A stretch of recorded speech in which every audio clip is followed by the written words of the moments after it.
धन्य है देवदूत, धन्य। आप पर तो विद्युत का भी कोई प्रभाव नहीं पड़ा। हम ना ही कोई देवता है, ना ही देवदूत।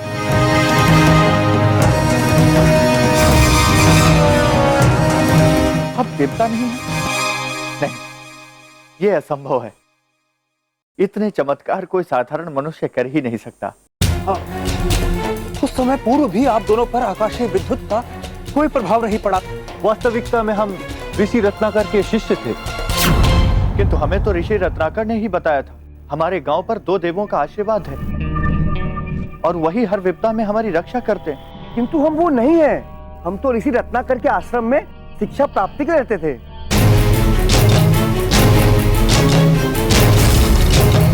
रिसीवर से शिक्षा प्राप्त करने के बाद हमें अपनी शिक्षा पे अत्यधिक अधर्म हो गया था। इसी अधर्म के कारण एक दिन हमने समस्त मर्यादाओं का उल्लंघन कर दिया। कितना समय हो गया है, हम कब से उनकी प्रतीक्षा कर रहे हैं, पर रिसीवर अभी तक नहीं आए। गुरुजी आ गए। नाम रिसीवर।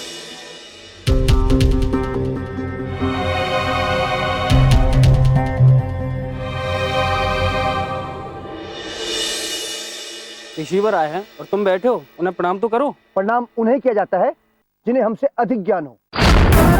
रिसीवर को हमसे अधिक ज्ञान नहीं है, इसके विपरीत रिसीवर को हमें प्रणाम करना चाहिए। क्यों रिसीवर, आप करेंगे ना प्रणाम हमें, और हम आपको परम ज्ञानी होने का आशीर्वाद देंगे। अपने ज्ञान का इतना घमंड कि तुम अपनी मर्यादा भूल गए। तुम्हें प्रायश्चित करना होगा। मैं तुम्हें श्राप देता हूं कि आज से ही तुम महामूर्ख बन जाओगे और आज तक मैंने जो ज्ञान दिया है वो सब नष्ट हो जाएगा।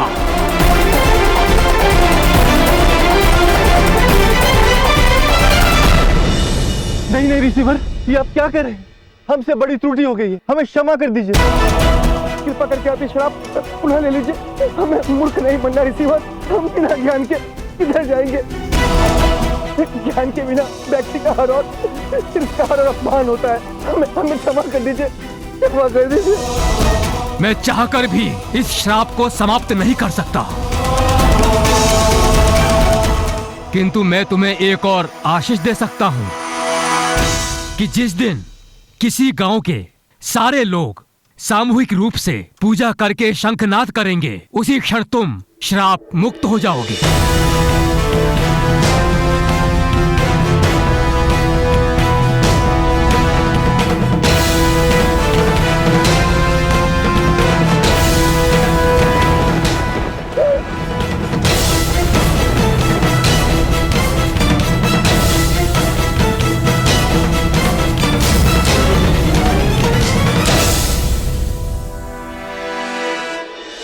भ्राता बुद्धूदेव। हाँ भ्राता कद्दूदेव। हम यहाँ क्या कर रहे हैं? बहुत ज्ञान प्राप्त कर लिया, अब चलो घर चलते हैं। हाँ भ्राता कद्दू, चले। चलो भ्राता बुद्धू। और इस प्रकार श्रापग्रस्त होकर हम गांव-गांव भटकते रहे, किंतु आप सबके कारण आज हम श्राप मुक्त हो गए हैं। ये सब कान्हा के कारण हुआ है। हम बहुत आभारी हैं तुम्हारे कान्हा, धन्यवाद। किंतु एक बात बताइए, आप सबने जो चमत्कार किए वो कैसे संभव हुए? हमने कोई चमत्कार नहीं किया, हमें तो कुछ भी ज्ञात नहीं। पता नहीं पर्वत से कूदने के बाद भी हम सुरक्षित कैसे रहे। पिछले दिनों हमने जो भी किया इस साहूकार के कहने अनुसार किया।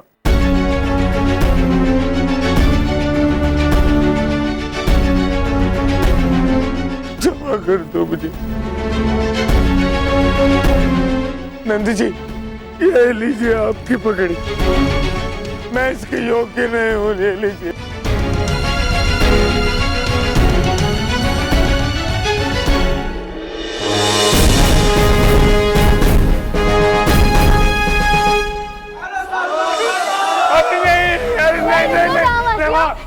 धानु काका का दंड उन्हें मिल चुका है, किंतु इस घटना में जितना दोष धानु काका का है उतना ही दोष आप सभी का भी है। ये घटना आपकी अंधश्रद्धा का ही परिणाम है। आप सभी ने तो बिना सत्य जाने ही दानू काका की बात का विश्वास कर लिया। आप सबकी अंध भक्ति का ज्ञान दानू काका को पहले ही हो गया था और इसीलिए उन्होंने आपको ईश्वर का भय दिखाकर भ्रमित किया। भय और सुनी सुनाई बातों में आकर आप अपना समय और धन तो व्यर्थ कर ही रहे थे, किंतु उसके साथ ही आप अपने ईश्वर का, अपनी भक्ति का अपमान भी कर रहे थे। याद रहे, किसी का अंधा अनुकरण आपको बहुत दूर नहीं ले जा सकता, भले वो धन या भक्ति के विषय में ही क्यों ना हो। एक बात और कहना चाहता हूँ, वृंदावन वासियों, आपके गांव में देवों की कृपा अवश्य है। अन्यथा ये चमत्कार तो असंभव ही थे। आप जिसकी श्रद्धा करते हैं उन्हीं की भक्ति कीजिए, चाहे वो आपके समक्ष हो या ना हो। नंदराज, हम आपसे अपने किए की क्षमा मांगते हैं। हम सभी ग्रामवासी आपकी व्यथा समझते हैं, इसलिए आपको क्षमा करते हैं। जाइए। धन्यवाद नंदराज।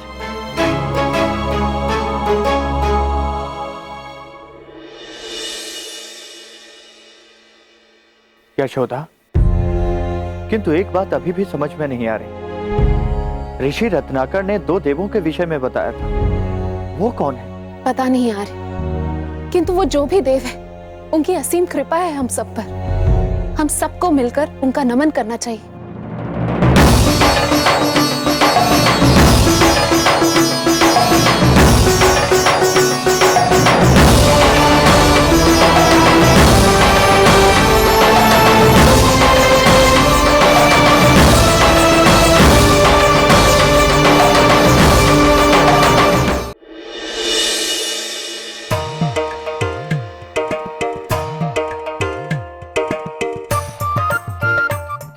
भीषण गर्मी पड़ रही है इस वर्ष, उस पर से ये मटकी का भार, एक पल सांस लेने को भी नहीं हो रहा। देख रहे हो कान्हा, बेचारी गोपियां गर्मी और भार से परेशान है। अच्छा ठीक है, फिर इनकी मटकियों का भार हल्का कर देते हैं।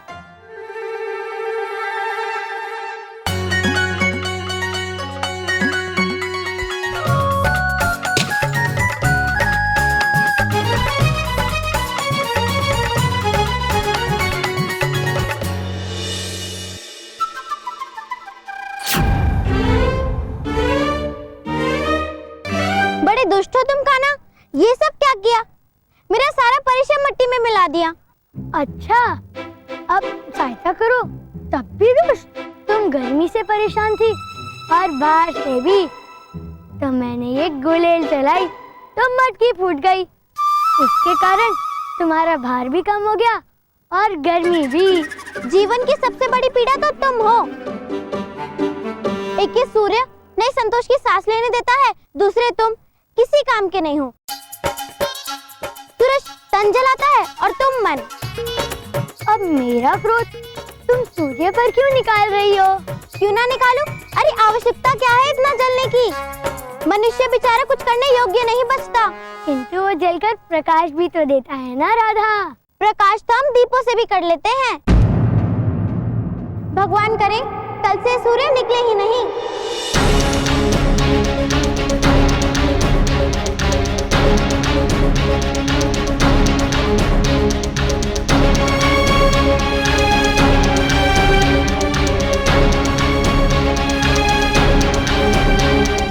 मित्र, आज पूरे दिन बहुत अधिक ताप रहा ना? सही कहा मित्र, आज दिन भर अत्यधिक ताप था।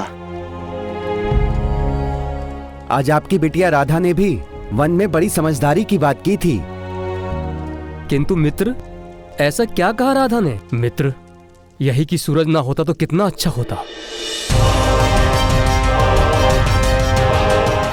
ये कैसी बातें कर रहे हो तुम? यदि सूर्य नहीं होगा तो दिन कैसे होगा, प्रकाश कैसे होगा? अरे प्रकाश तो हम लोग दीपकों से भी कर लेंगे। वैसे भी हमारा जीवन दूध और मक्खनों से चलता है। हमें गायों की जरूरत है, ना कि सूर्य की। हाँ, सूर्य नहीं होता तो ना ही गर्मी के कारण हमारी गायें मरती और ना ही बच्चे रोगी होते।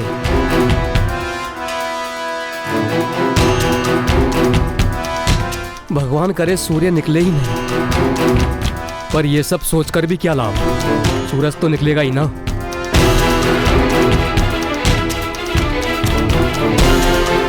दाऊ, ये भोले वाले गांव वाले भी ना राधा के क्रोध में कई बातों से प्रभावित हो गए हैं। कुछ भी इच्छा करने से पहले, कोई भी प्रार्थना करने से पहले उसका परिणाम का अनुमान कर लेना चाहिए इन्हें। ये इच्छा क्या रंग लाएगी ये लोग नहीं जानते हैं।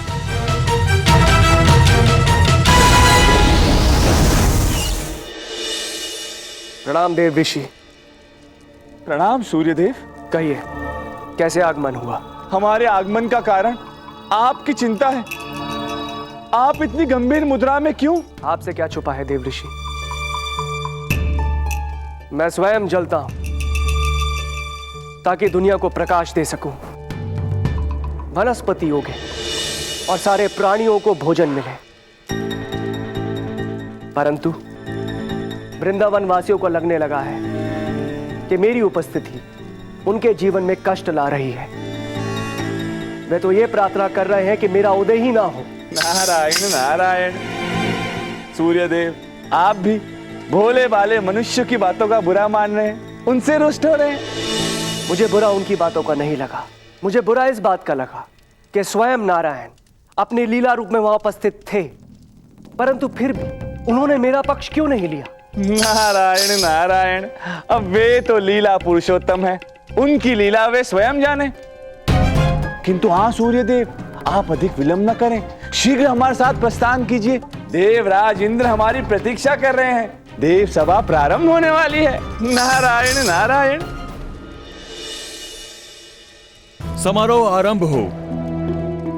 ठहरिए देवराज इंद्र, हमें सूर्यदेव की प्रतीक्षा करनी चाहिए। प्रतीक्षा उनकी की जाती है जिनकी आवश्यकता होती है। मैं देवराज इंद्र हूं, मुझे किसी की आवश्यकता नहीं, इसलिए मैं किसी की प्रतीक्षा नहीं करता। यदि आपको हमारी आवश्यकता नहीं है तो हमारे यहां होने का अर्थ ही क्या? मैं यहां से जा रहा हूं, परंतु हमारे इस अपमान का परिणाम तीनों लोगों को भुगतना पड़ेगा।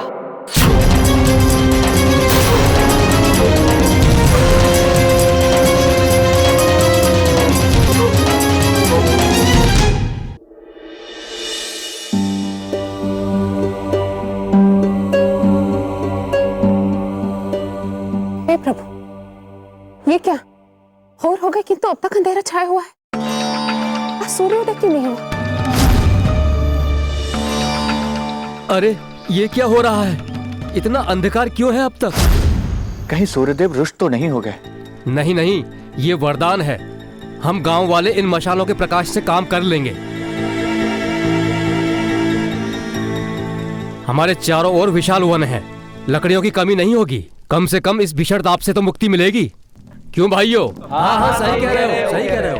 हाँ, सही कह रहे हो। कान्हा, तुम चुप क्यों? इन्हें कुछ समझाते क्यों नहीं? दाऊ, मनुष्य के जीवन में वो ठोकर खाकर ही संभलता है। ये लोग भी कुछ समय में समझ जाएंगे कि इनसे कितनी बड़ी भूल हुई है। किंतु दाऊ, इस वक्त मुझे चिंता इस बात की हो रही है कि हमारे प्रिय मामा श्री कंस इस अंधकार का लाभ उठाकर न जाने क्या नया करेंगे। जानते हैं क्या है महाराज?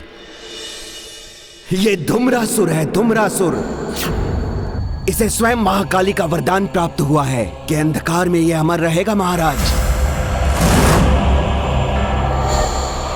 अब जब सूर्य देव उदय ही नहीं हुए तो धूम्रासुर की शक्तियों का प्रयोग करने का समय आ गया है। सूर्य देव की अनुपस्थिति में धूम्रासुर की शक्तियां और बढ़ जाएंगी।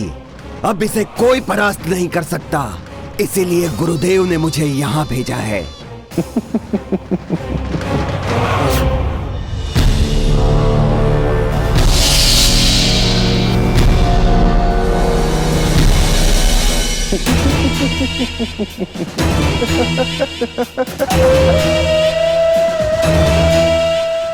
धुम्रासुर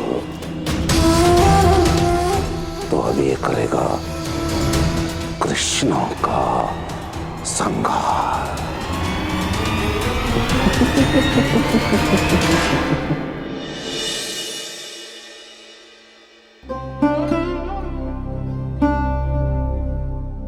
बाबा, मैं जानता हूँ कि आप बहुत ही व्यथित हैं, किंतु ऐसे बैठने से भला क्या लाभ?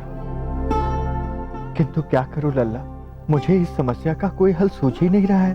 मनुष्य के जीवन में ऐसे कई अवसर आते हैं जब उसे कोई मार्ग नहीं दिखता, तब उसे और भी अधिक लगन और परिश्रम करना चाहिए।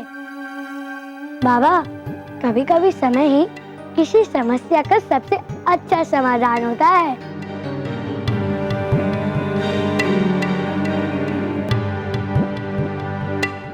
लल्ला, तुम क्या कहना चाहते हो मैं सब समझ गया।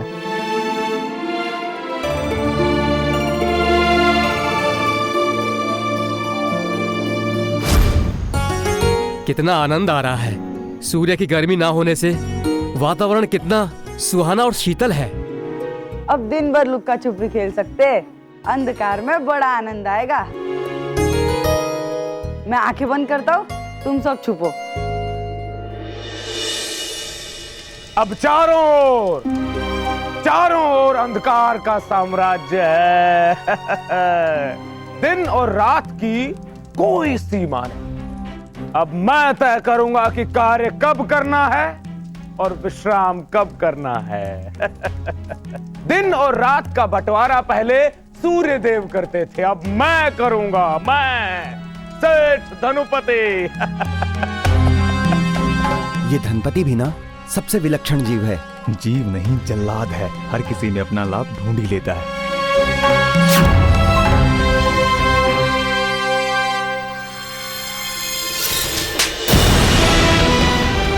ये है मेरे विरुद्ध बोलने का प्रसाद, और मैंने तुमको कोड़े इसलिए नहीं बरसाए क्योंकि तुमने कटु वचन तो बोला, लेकिन सत्य वचन। साहूकार धनुपति अपना मार्ग अंधेरे में भी ढूंढ ही लेता है। अब तुम लोग देखना मेरे अन्न धन के भंडार कैसे भरते हैं। और मैं मेरा स्वप्न कैसे पूरा करता हूं।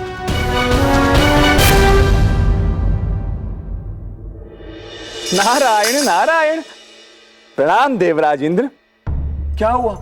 आप तो सूर्य देव के पास उनसे क्षमा मांगने गए थे, क्या उन्होंने आपकी क्षमा स्वीकार नहीं की? नहीं देवमुनि, उनकी क्रोध की ज्वाला इतनी प्रखर है कि मेरी क्षमा की बूंदें टिक ही नहीं पाई। वो अपने क्रोध की ज्वाला त्यागने को तैयार ही नहीं। त्रिलोक का संतुलन बिगड़ रहा है। उत्तरदायित्व मुझ पर है। समझ नहीं आता क्या करूं। नारायण नारायण। देवराज इंद्र, अब तो केवल एक ही मार्ग शेष है।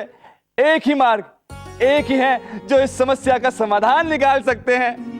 कौन? नारायण नारायण। अब प्रभु श्री नारायण के अतिरिक्त ये कार्य और कौन कर सकता है?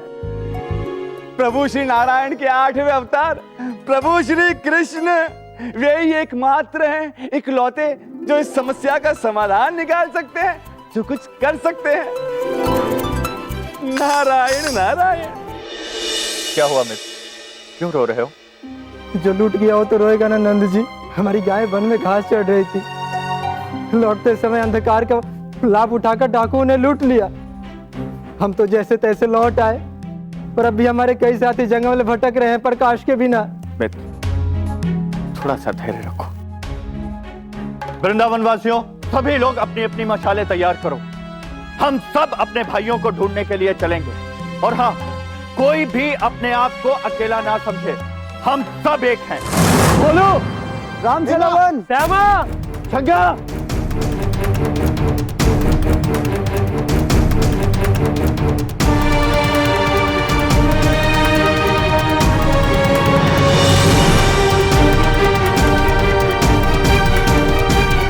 हमारी गाय खो गई, उसके पश्चात हमारे कुछ लोग लुप्त हो गए और जो उन्हें ढूंढने गए वो भी लुप्त हो गए। इस अंधकार में हम सब सुरक्षित नहीं हैं। यदि तुम नंद होकर भी हमारी सुरक्षा नहीं कर पा रहे हो तो क्या लाभ है इस पद का? छोड़ दो इसे और किसी ऐसे व्यक्ति को दे दो जो सबकी सुरक्षा करने में सक्षम हो। धनपति, यदि ऐसे ही चलता रहा तो अंत में अवश्य ही यही करूंगा।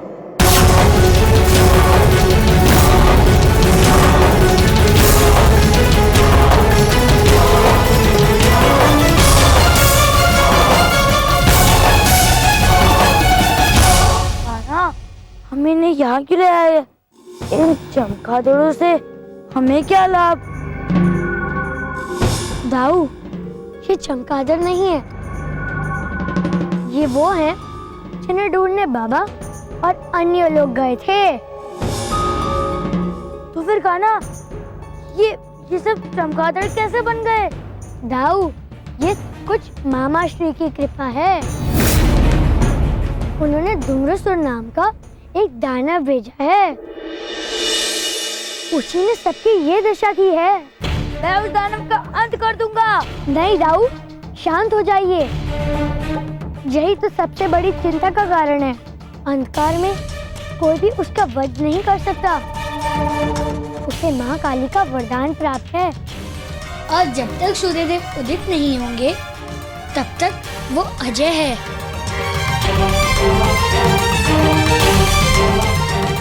तो फिर अब हम क्या करेंगे कान्हा?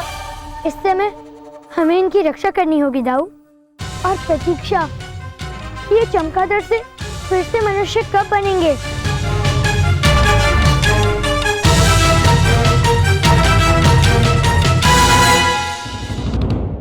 मैंने तुम्हें वहां कृष्णा का अंत करने के लिए भेजा था, वहां गांव वालों के साथ खेल खेलने के लिए नहीं भेजा था। क्या करूं तुम वहां पे?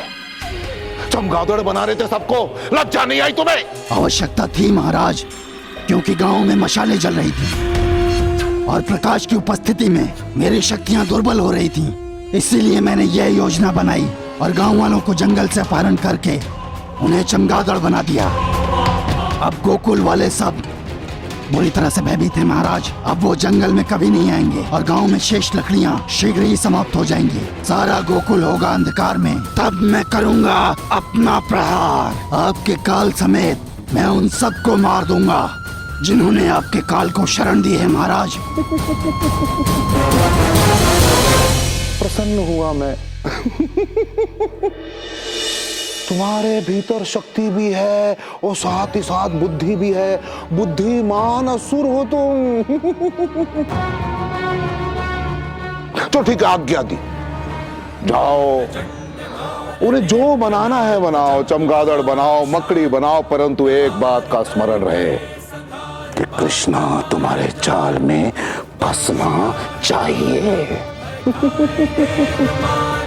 तो शीघ्र जाओ और मेरे काल का अंत करके उसके मृत्यु का शुभ समाचार लेकर शीघ्र आओ। जो आज्ञा महाराज।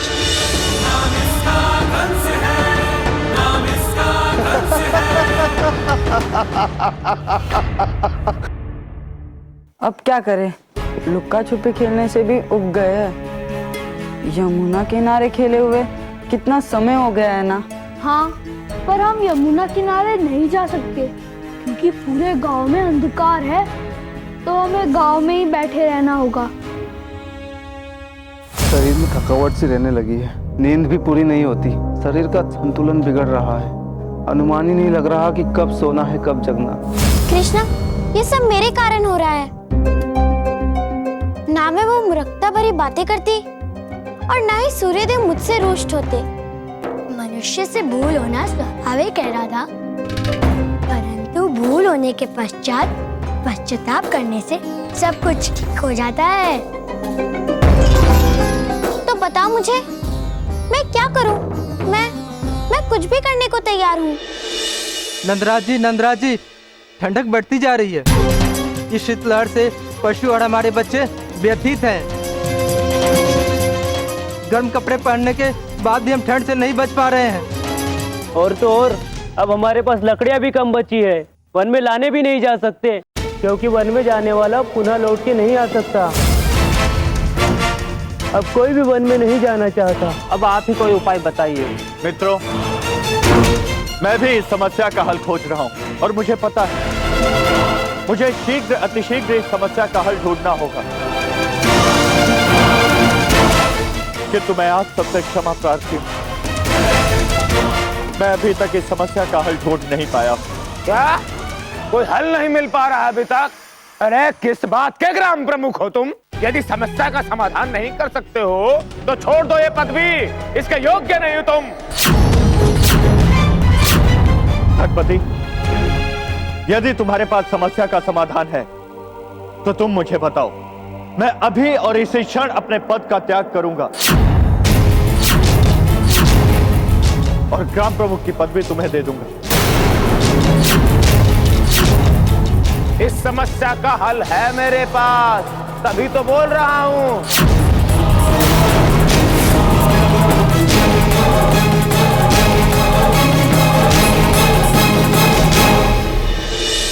उपाय बिल्कुल सरल है नंद। हम सबको वृंदावन छोड़कर मथुरा में जाकर बस जाना चाहिए। बहुत बड़ी नगरी है वो, और उस नगरी में रहने के लाभ ही लाभ होंगे। सारी बहुमूल्य वस्तुएं वहां मिलेंगी। जीवन में सुख समृद्धि आएगी, आनंद ही आनंद होगा। मुझे कुछ कहना है। कान्हा, यह अत्यंत ही महत्वपूर्ण विषय है। तुम इन सबके बीच में मत बोलो। आप उचित कह रही हैं मैया, किंतु इस समस्या का मेरे पास एक उपाय है।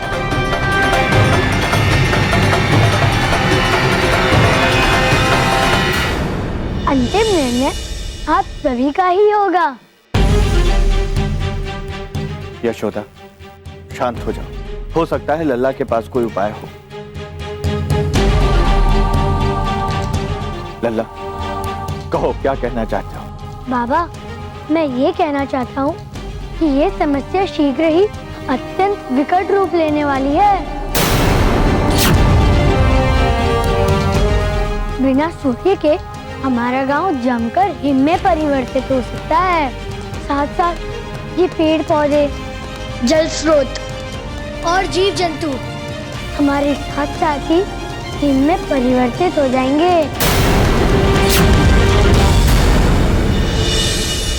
फिर हमारे गांव में जीवन संभव नहीं होगा। इसका अर्थ तो ये हुआ कि हमें मथुरा शीघ्र चले जाना चाहिए। नहीं दानू काका, हम मथुरा नहीं जा सकते। आपके लिए ये एक सरल कार्य हो सकता है, क्योंकि आपके पास धन है। किंतु अन्य वृंदावनवासी मथुरा में जीवन निर्वाह कैसे करेंगे? आप तो व्यापारी हैं और कोई भी व्यापार कर लेंगे, किंतु हम सब तो ग्वाले हैं। हम वह क्या करेंगे? और ये विद्या मात्र वृंदावन में नहीं आई है, अभी तो पूरी सृष्टि इस विद्या से प्रभावित हुई है।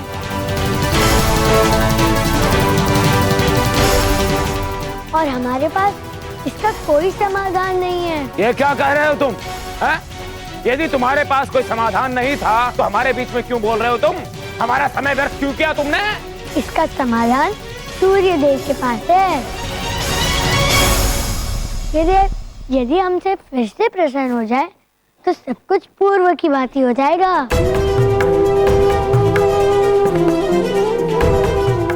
अतः हमें सूर्य देव की उपासना करनी होगी। किंतु यदि सूर्यदेव नहीं माने तो कृष्णा?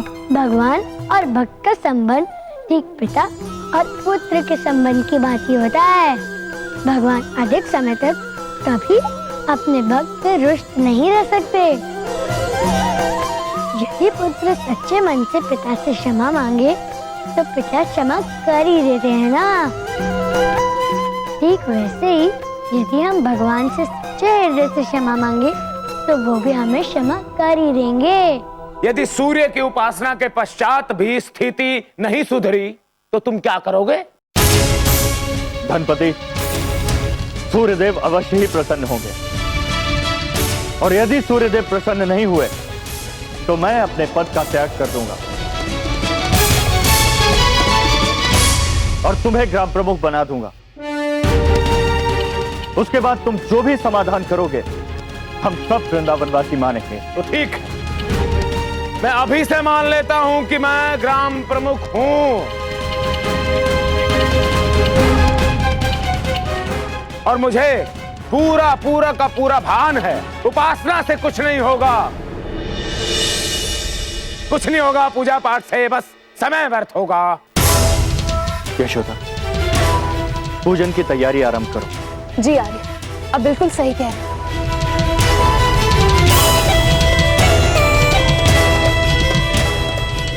तुम चाहे कितना भी प्रयास कर लो कृष्णा, तुम सबको मैं मथुरा तो लेकर ही जाऊंगा, तुम्हारे काल कंस के पास।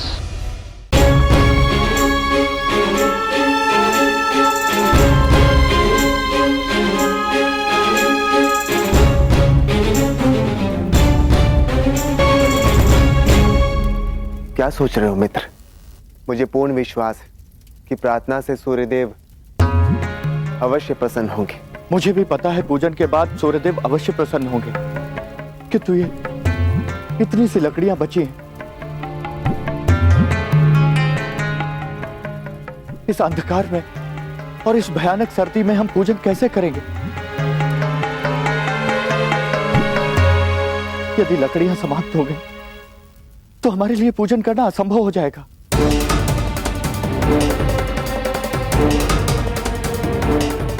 सही कहा आनंद, और मैं अंधकार की प्रतीक्षा कर रहा हूं।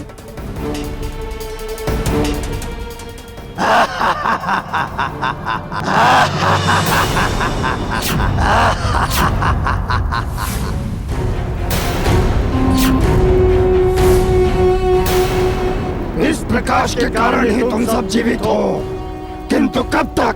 कुछ समय बाद ये लकड़ियां समाप्त हो जाएंगी और फिर अंधेरा ही अंधेरा होगा और मैं तुम सबका करूंगा अंत।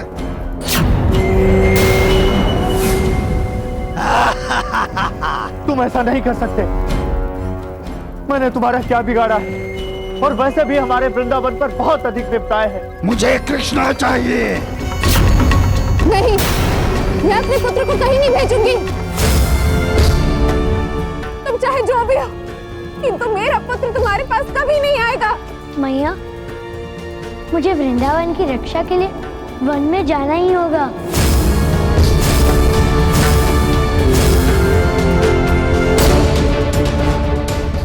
मुझे तुम्हारी चुनौती स्वीकार है धूम्रसुर।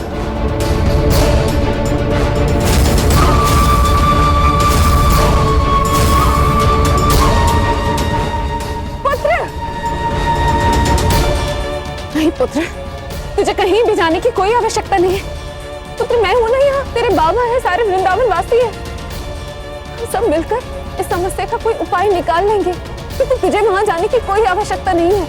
मैया, हमारे पास उस धूम्रसुर की बात मानने के सिवा और कोई उपाय नहीं है। जब तक सूर्यदेव हमसे प्रसन्न नहीं होते, तब तक ये धूम्रसुर हमारा पीछा नहीं छोड़ेगा। अतः आप सब यहाँ पूजन कीजिए, मैं वहाँ उस वन में धूम्रसुर को उलझा कर रखता हूँ।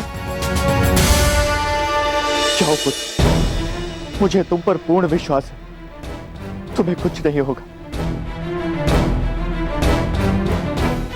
तुम्हारा साहस देखकर मुझे तुम पर गर्व है, और तुम्हारे साहस के साथ साथ ग्रामवासियों के लिए प्रेम देखकर मुझे अति प्रसन्नता हुई। हाँ बाबा, आप सभी यहाँ सूर्यदेव की उपासना आरंभ कीजिए।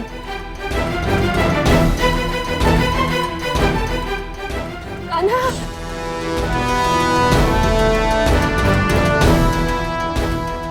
रुको कान्हा, मैं तुम्हें अकेले वहां नहीं जाने दे सकता। वो बहुत ही भयानक असुर है। जाओ, आप मेरे साथ नहीं चल सकते, मैं अकेला ही जाऊंगा। मैं आपके प्राण संकट में नहीं डाल सकता।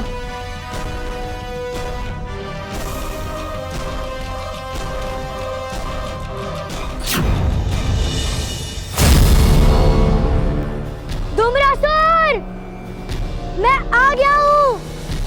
तुम जहाँ कहीं भी छुपे हो, मेरे समक्ष आओ।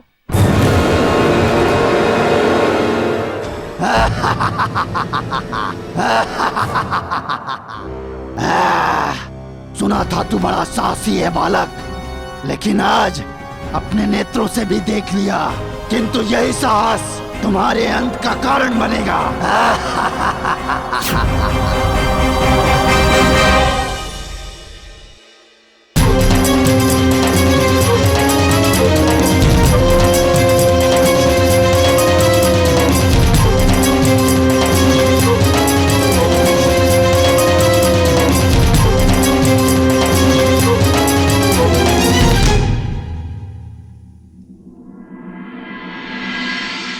देवऋषि, यदि अब भी सूर्य देव ने अपने क्रोध का त्याग नहीं किया तो अनर्थ हो जाएगा।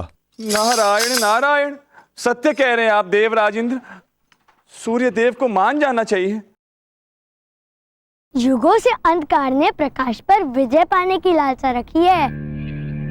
अंधेरा सदैव ही प्रकाश को निगलना चाहता है, किंतु सत्य की भांति प्रकाश भी सदैव ही विजय हुआ है। धूम्रसुर, धूम्रसुर के समक्ष बोलना साहस नहीं कृष्ण, दुस्साहस है, और इस दुस्साहस का दंड मैं तुझे दूंगा।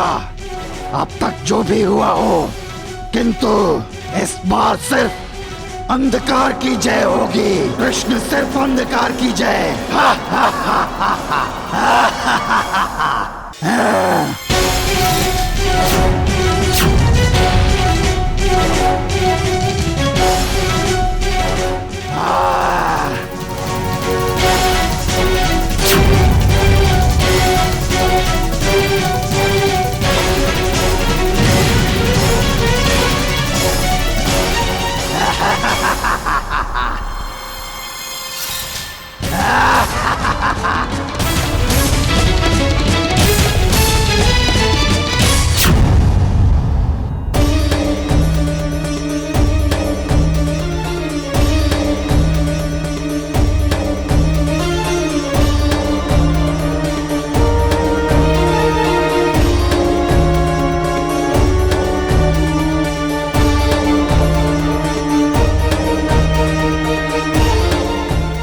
समझ नहीं आ रहा कि क्या किया जाए।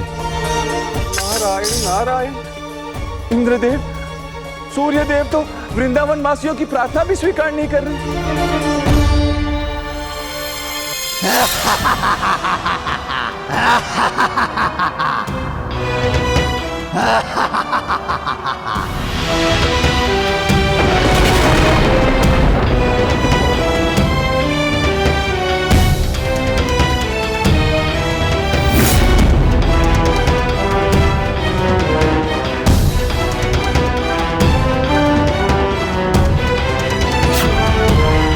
ये क्या? ये अंधकार पर प्रकाश का प्रहार है। धूम्रसुर,